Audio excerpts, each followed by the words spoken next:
जय हिंद दोस्तों, स्वागत है आप सभी का आपके अपने YouTube चैनल जैकपुर पे। तो जैसा कि आप लोगों को पता है कि मैंने आप लोगों के लिए इंड गेम सीरीज स्टार्ट किया है, जिसमें हम लोग खात्मा करेंगे टॉपिक वाइज हर एक टॉपिक का।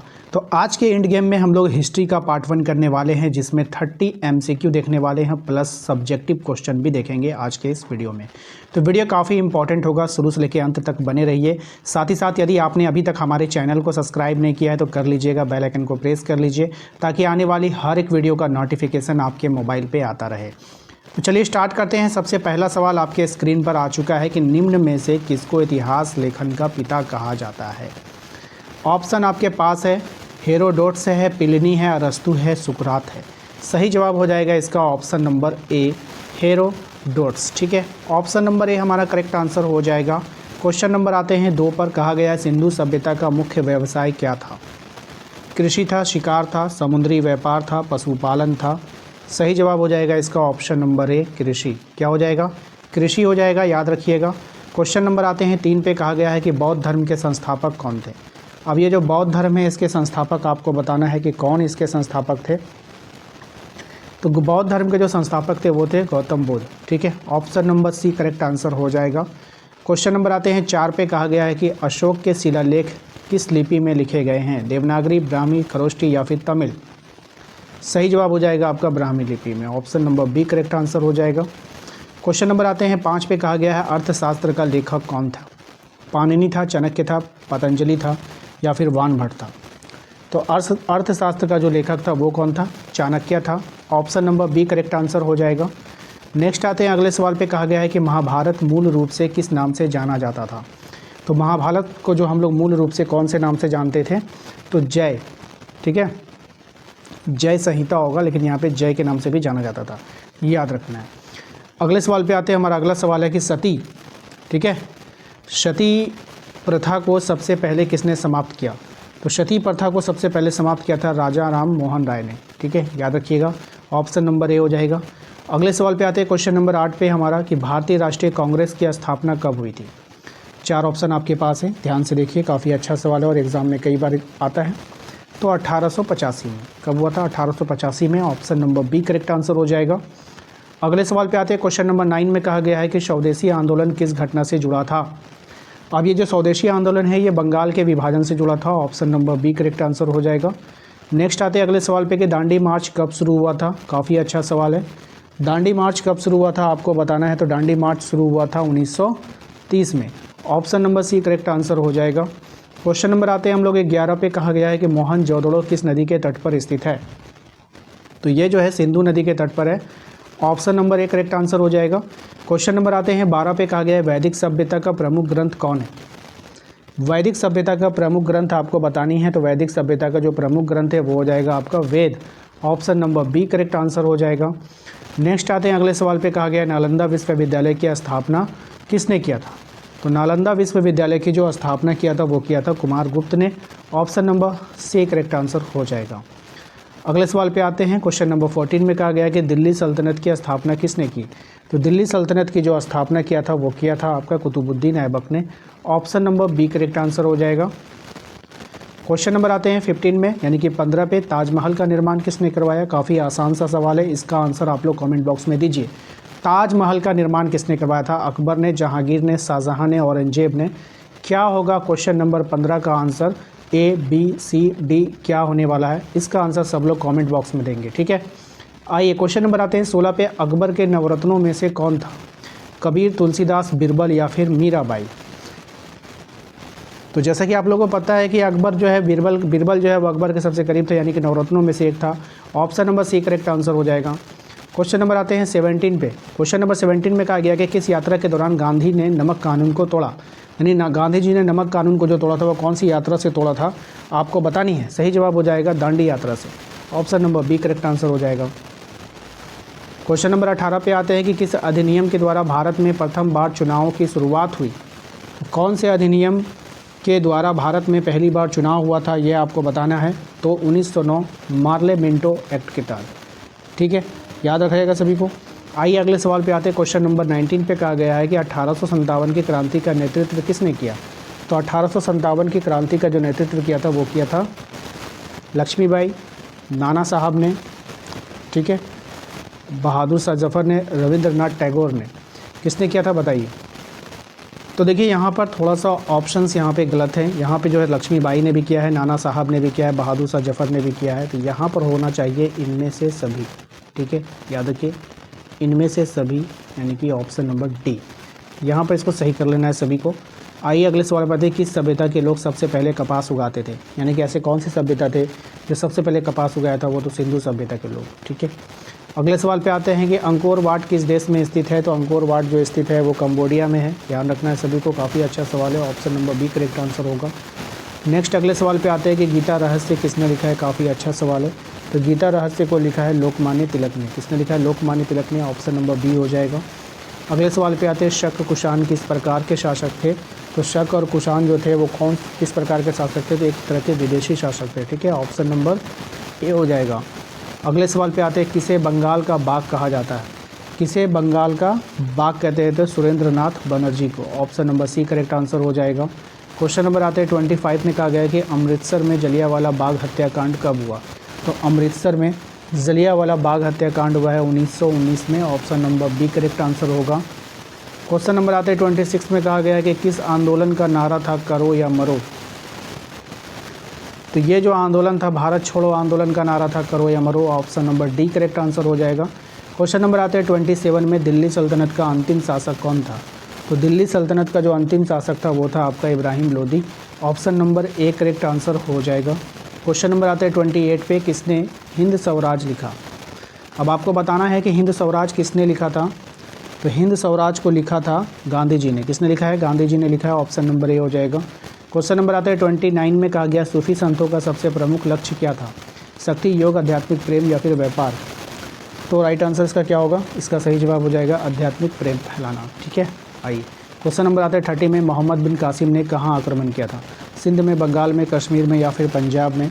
तो मोहम्मद बिन कासिम ने जो आक्रमण किया था वो किया था सिंध पे। कहाँ पे किया गया था? सिंध पे किया था, option number A correct answer हो जाएगा। तो अभी तक हम लोगों ने 30 MCQ को देख लिया है। 30 में से यानी कि 30 में से आपने कितना सही किया वो हमें कमेंट करके बताइएगा। अब हम लोग सब्जेक्टिव की ओर बढ़ेंगे। अब जो हम लोग करने वाले हैं वो सब्जेक्टिव क्वेश्चन आंसर करेंगे। जैसे कि पहला क्वेश्चन आपकी स्क्रीन पर आ चुका है कि मनसबदारी व्यवस्था से आप क्या समझते हैं। मोस्ट इंपॉर्टेंट सवाल है आपके एग्ज़ाम के लिए।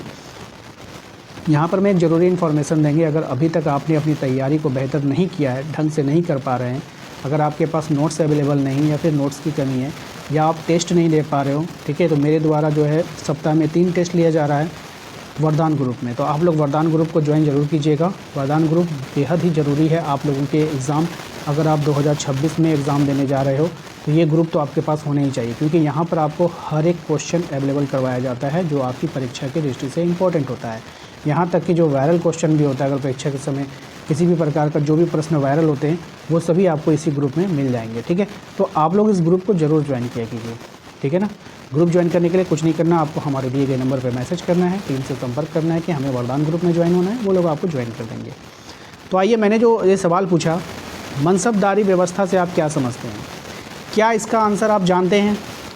अभी आपको कमेंट करना है, ठीक है, यस, ठीक है। तो आपको लिखना है कि yes yes, question number 1 done, ठीक है, यस क्वेश्चन नंबर 1 डन। आपको लिखना नहीं है, सिर्फ वीडियो को पॉज करना है, बोलना है मुंह से बोलना है, ठीक है। जैसे कि अगर इसका आंसर है कि मनसबदारी व्यवस्था मुगल प्रशासन की एक महत्वपूर्ण प्रणाली थी जिसमें सम्राट ने अपने अधिकारों को मनसब यानी कि पद, रैंक प्रदान करता था, इस तरह से आपने याद किया होगा।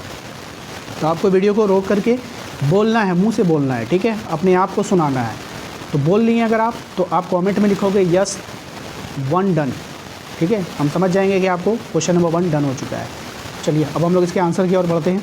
जिनको याद नहीं वो क्या करेंगे, तो वो कॉपी में नोट करेंगे। कैसे करेंगे देखिए। मनसबदारी व्यवस्था मुगल प्रशासन की एक महत्वपूर्ण प्रणाली थी जिसमें सम्राट अपने अधिकारी को मनसब यानी कि पद, जो पद होता है, रैंक प्रदान करता था। इस रैंक के आधार पर उसकी वेतन, अधिकार और सैन्य जिम्मेदारियां तय होती थीं। प्रत्येक मनसबदार को निश्चित संख्या में घुड़सवार सैनिक रखने पड़ते थे। यह व्यवस्था अकबर ने शुरू की थी जिससे प्रशासन और सेना दोनों सुव्यवस्थित हुए। बस इतना ही आपको देना है, जवाब में आपको इतना ही देना है, ठीक है। अगर आपको याद नहीं था, अगर आपको ये क्वेश्चन से आप परिचित नहीं थे, तो आप जो है इसका आंसर नोट कर लोगे। ओके, आइए दूसरे सवाल पे आएँ। हमारा दूसरा सवाल है कि प्रत्यक्ष कार्यवाही दिवस कब और क्यों मनाया जाता है। यदि आपको इसका आंसर कन्फर्म है तो वीडियो उसको रोकिए और अपने मुंह से बोलिए। इसके आंसर को आपको बोलना है। अगर आप पूरा बोल पाते हैं तो बहुत अच्छा है। तो आपको वहाँ पे लिखना है कि यस टू डन। ठीक है, यस टू डन लिख दो, हमें समझ जाऊंगा कि आपने 2 नंबर क्वेश्चन भी डन कर लिया है। ठीक है, देखिए ये एंड गेम है, अब आपका आखिरी समय चल रहा है। ठीक है ना, तो वही सवाल करवाए जाएंगे जो कि आपके परीक्षा के लिए इंपॉर्टेंट है, VVI हैं। ठीक है, फालतू के सवाल नहीं करवाए जाएंगे यहाँ पर। तो भाई इतनी मेहनत लग रही है आपको वीडियोस बनाने में, तो प्लीज़ एक लाइक ज़रूर कर दीजिएगा। इस वीडियो के लिए ज़्यादा नहीं, मैंने 100 लाइक का टारगेट रखा है, तो इसको ज़रूर पूरा कीजिएगा आप लोग। ठीक है, चलिए इसके आंसर को देखते हैं। प्रत्यक्ष कार्यवाही दिवस 16 अगस्त 1946 को मनाया गया था। इसे मुस्लिम लीग ने मनाया था ताकि यह दिखाया जा सके कि वे पाकिस्तान की मांग पर किसी भी तरह से समझौता नहीं करेंगे। इस दिन लीग ने देशव्यापी प्रदर्शन और हड़ताल का आह्वान किया था, जिसके कारण कोलकाता में सांप्रदायिक दंगे भड़क उठे। ठीक है, बस ये लिखना है, यहाँ पे पूर्ण विराम छूट गया, पूर्ण विराम लगा दीजिएगा। आइए अगले सवाल पे आते हैं। क्वेश्चन नंबर 3 देख लीजिए। यहाँ पर कह रहा है कि 1857 की क्रांति के तत्कालिक कारण की चर्चा करें। ठीक है, क्वेश्चन मार्क। यहाँ पर आप लोग ध्यान दोगे, अगर इसका आंसर आपको याद नहीं है ना, तो समझ लो कि आप लोग मन लगाकर पढ़ाई नहीं कर रहे हो भाई। ठीक है, आंसर तो आपको याद होना ही चाहिए, हर हाल में याद होना चाहिए, क्योंकि अगर आप इसका आंसर नहीं दे पा रहे हो तो गड़बड़ है, फिर तो गड़बड़ है। वीडियोस को रोक करके आंसर को दीजिए अपने मन में। ठीक है, अगर आप दे पा रहे हैं तो बहुत ही अच्छी बात है, अगर नहीं दे पा रहे हैं तो इसको नोट कर लीजिएगा। अगर आपने दे दिया है तो आप लिख लीजिएगा कॉमेंट में यस 3 डन। मैं समझ जाऊंगा कि आपने क्वेश्चन नंबर 3 को डन कर दिया है। ठीक है, चलिए आंसर पे आते हैं। आंसर में लिखना है कि 1857 का तत्कालिक कारण नई एनफील्ड बंदूक का उपयोग था। एक एनफील्ड बंदूक आया था नया, इसमें इस्तेमाल होने वाले कारतूसों को दांत से काटना पड़ता था, यानी कि जो उसकी गोलियां होती थी ना, उसको दांत से पहले काट करके तब बंदूक में भरा जाता था। और ये अफवाह फैल गई कि कारतूस पर गाय और सुअर की चर्बी लगी हुई है। अब लो भाई, सेना में तो हिंदू भी रहेंगे मुसलमान भी रहेंगे। हिंदू को गाय वाली चर्बी से दिक्कत होगी, मुसलमान को सुअर वाली चर्बी से दिक्कत हो गई। इससे हिंदू और मुस्लिम दोनों सैनिकों की धार्मिक भावनाएं आहत हुई और विद्रोह की चिंगारी भड़क उठी। ठीक है, फुल स्टॉप यहाँ पे लगा दीजिएगा, छूट गया है। तो यही इसका आंसर था। बिल्कुल सटीक आंसर दे रहे हैं आपको, इतना बड़ा भी नहीं दे रहे हैं कि बस आपके ऊपर एग्जाम का प्रेशर आ जाए। देखिए, हमारे से पढ़ने का ना एक ही फ़ायदा होगा कि हम आपको इतना ही आंसर याद करवाएंगे जितना आपके पास होने के लिए ज़रूरी है। अब लास्ट समय में 2-2 पन्ने के आंसर याद करवा दूँ और वो एग्ज़ाम में ना आए, तो वहाँ पे एग्ज़ाम हॉल में फिर आप अपना सर पटकोगे। ठीक है, जितने देर में आप एक क्वेश्चन याद करोगे ना, उतने देर में मैं 4-5 करवा दूंगा इंपॉर्टेंट। ठीक है भाई, हाँ, तो वो टेंशन ना लो, नंबर नहीं कटेंगे। आप बना बना के लिखोगे, ऐसा नहीं है कि अब मैंने आपको अगर 1 2 3 4 5 लाइन लिखाया है तो आप में इतनी काबिलियत होनी चाहिए कि 5 लाइन को आप 10 लाइन कैसे बनाओगे। अपनी भाषा में लिखना है। वहाँ पे बोलता है ना, परीक्षार्थी यथासंभव प्रश्नों के उत्तर अपने शब्दों में दे। उसने कभी नहीं बोला कि आपने जयपुर वाले से पढ़कर आया तो हूबहू लिखो आंसर, ऐसा नहीं होता भाई। मैंने ये कहानी आपको समझा दी। अब इस कहानी के बिना पर क्या आप 10 लाइन नहीं लिख सकते हो बना करके? बिल्कुल लिख सकते हो भाई। ठीक है, चलो क्वेश्चन नंबर 4 कह रहा है कि गांधी जी के सत्याग्रह पर प्रकाश डालें। ठीक है, अगर आपको आंसर याद है तो वीडियो को पॉज कीजिए, वीडियो को रोकिए और आंसर को बोलिए अपने मन में। और अगर आप इसका आंसर बोल पाते हैं तो लिख दीजिएगा कमेंट में यस क्वेश्चन नंबर 4 डन। ठीक है, लिख दीजिएगा, मैं समझ जाऊंगा कि आपने चौथे नंबर का भी आंसर सक्सेसफुली कर लिया है।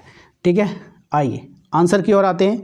चंपारण सत्याग्रह 1917 में बिहार के चंपारण जिले में हुआ। यहाँ के किसानों को तिनकठिया प्रथा के तहत अंग्रेज नील की खेती करने के लिए मजबूर करते थे। उनको कहा जाता था कि तुम नील की खेती करो।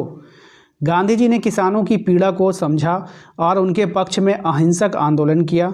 सरकार को जांच आयोग बनाना पड़ा और अंततः तिनकठिया प्रथा समाप्त हुई। ये गांधी जी का भारत में पहला सफल सत्याग्रह था जिसने राष्ट्रीय आंदोलन को नई दिशा दी। यहाँ पर भी फुल स्टॉप लगा लीजिएगा। बात समझ में आया? बहुत ही अच्छा, बहुत ही साधारण और बहुत ही सरल भाषा में आपको समझाया गया है। आशा करते हैं दोस्तों आज का ये वीडियो आपको पसंद आया होगा। वीडियो अच्छा लगा है तो प्लीज़ वीडियो को लाइक करना बिल्कुल भी ना भूलेंगे। चैनल पे पहली बार आए हैं सब्सक्राइब कर लीजिए, घंटी वाले आइकन को प्रेस कर लीजिए। इंड गेम सीरीज आप लोगों के लिए चालू रहेगा। नेक्स्ट आपको किस विषय पर इंड गेम चाहिए प्लीज़ कॉमेंट कर ज़रूर बताइएगा। जिस विषय पर ज़्यादा कॉमेंट आएंगे उसका इंड गेम जरूर आपके सामने हाजिर होगा। रोज़ शाम 7 बजे तैयार रहिए, या तो लाइव या तो इंड गेम, कुछ ना कुछ आपके लिए ज़रूर मैं लेकर के आऊँगा। मिलता हूँ नेक्स्ट अगले वीडियो में। इस वीडियो को 100 लाइक का टारगेट रखें, प्लीज़ आप लोग इसको पूरा जरूर कर दीजिएगा। जो लोग वरदान ग्रुप में ज्वाइन होने के लिए इच्छुक हैं, फिर से मैं याद दिला देता हूं, आप लोग हमारे दिए गए नंबर पे एक बार संपर्क करके जरूर उसको ज्वाइन कर लीजिए। ये सब क्वेश्चन मैंने वरदान ग्रुप में 1 महीना पहले से ही करवा रखा है। बाकी के आप लोगों का बैकअप की सारी व्यवस्था है, तो आप लोग प्लीज़ उसको ज्वाइन कर लीजिएगा। ठीक है, मिलते हैं नेक्स्ट अगले वीडियो में। Thank you.